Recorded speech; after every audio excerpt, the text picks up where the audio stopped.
자영업자 폐업 신고는 역대 최대이자 최초로 100만 명이 넘을 것으로 예상됩니다. 신용카드 사용액, 한국전력의 산업용 전력 판매량, 건설기성, 소매 판매 등 내수 관련 거의 모든 지표들이 일제히 이런 신호를 보내고 있습니다. 그동안 재정 건전성 타령만 하던 윤석열 대통령이 얼마 전 재정의 적극적인 역할을 처음으로 언급하고 나선 경제적 배경이 바로 이제는 도저히 부인하거나 감출 수 없을 정도로 확연해진 내수 경기 추락 상황 때문입니다. 우리 경제는 내수 부양책을 요구합니다.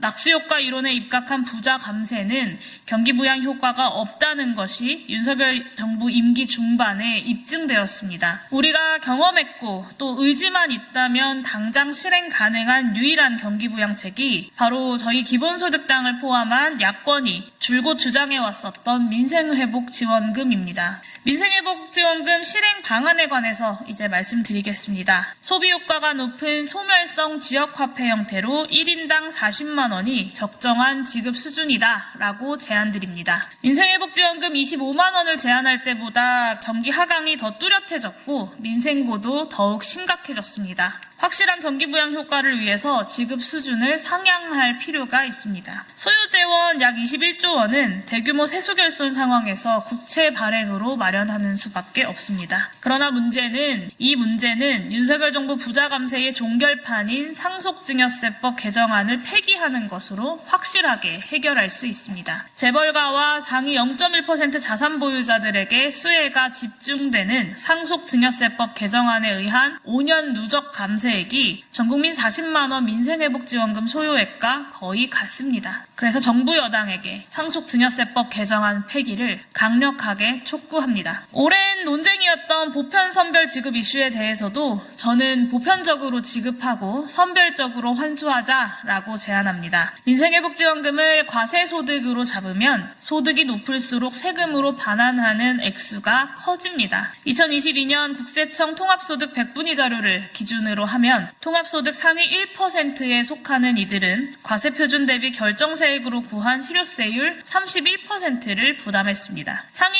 1%에 속하는 4인 가구가 합계 160만 원을 지급받을 경우에 50만 원가량은 세금으로 반환한다라는 의미입니다. 반면 하위 10% 소득자들은 지급액의 2% 수준에서 조세 반환하게 될 것입니다. 보편 지급 후 과세에 의한 선별 환수야말로 신뢰할 만한 최근의 소득 통계 시스템이 추가로 마련되지 않은 상황에서 여러 부작용들을 없애는 최선의 방안입니다. 정부 여당의 의지만 있다면 간단한 법률 개정으로 시행할 수 있습니다.